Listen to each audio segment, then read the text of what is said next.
Zaid bin Harithah adalah salah seorang daripada sahabat Nabi SAW yang mana antara awal yang memeluk Islam serta anak angkat kesayangan Nabi SAW. Asalnya Zaid bin Harithah ini beliau telah tinggal bersama dengan keluarga. Satu ketika Zaid bin Harithah telah keluar untuk satu musafir yang jauh. Tiba-tiba di pertengahan jalan beliau telah ditahan dan beliau telah ditangkap serta dijual di satu pasar. Kemudian tidak lama selepas itu beliau telah dibeli oleh seorang lelaki bernama Hakim bin Hizam. Hakim bin Hizam ini adalah anak saudara kepada Khadijah binti Khuwailid, iaitu isteri Nabi SAW. Lalu Hakim bin Hizam memberikan Zaid bin Harithah ini kepada Khadijah binti Khuwailid dan Khadijah binti Khuwailid memberikan hadiah Zaid bin Harithah ini kepada Nabi SAW. Bila Nabi SAW menampak Zaid, Nabi SAW memerdekakan Zaid dan mengambil Zaid sebagai anak angkat. Ketika itu orang lihat Nabi SAW sangat sayang, sangat cinta kepada Zaid bin Harithah sehingga orang-orang yang berada di sekeliling itu memanggil Zaid pada asalnya Zaid bin Harithah, tapi mereka telah memanggil Zaid dengan Zaid bin Muhammad,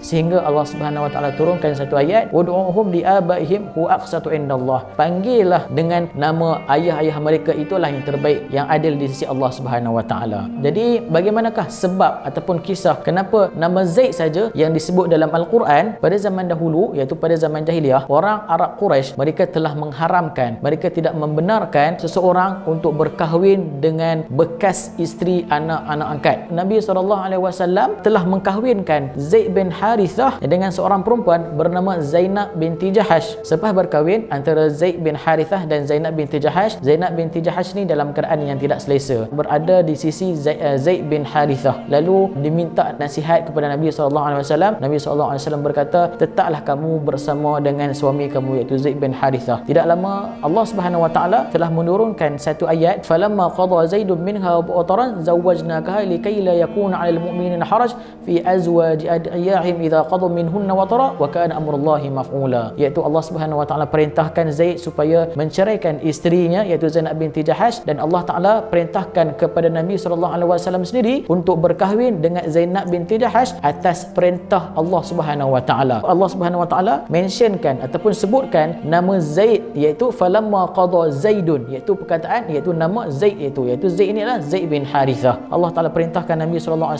untuk berkahwin dengan Zainab binti Jahash. Kenapa perintah itu dilaksanakan? Untuk menolak segala keharaman, sangkaan daripada orang Quraisy yang mengatakan bahawa apa? Tidak patut, tidak layak, haram bagi mereka untuk berkahwin dengan bekas isteri anak angkat. Jadi disebabkan itulah Allah Subhanahu wa taala perintahkan, dan bukanlah Nabi SAW berkahwin dengan Zainab binti Jahash atas sebab suka-suka ataupun atas sebab orang sangkaan yang tidak baik kepada Nabi SAW, tetapi ini adalah atas perintah daripada Allah Subhanahu wa taala. Allah Subhanahu wa taala muliakan Zaid bin Harithah dan menjaga hati Zaid bin Harithah. Allah Subhanahu wa taala mengangkat darjat Zaid bin Harithah dengan menyebut namanya di dalam Al-Quran dalam suratul Ahzab.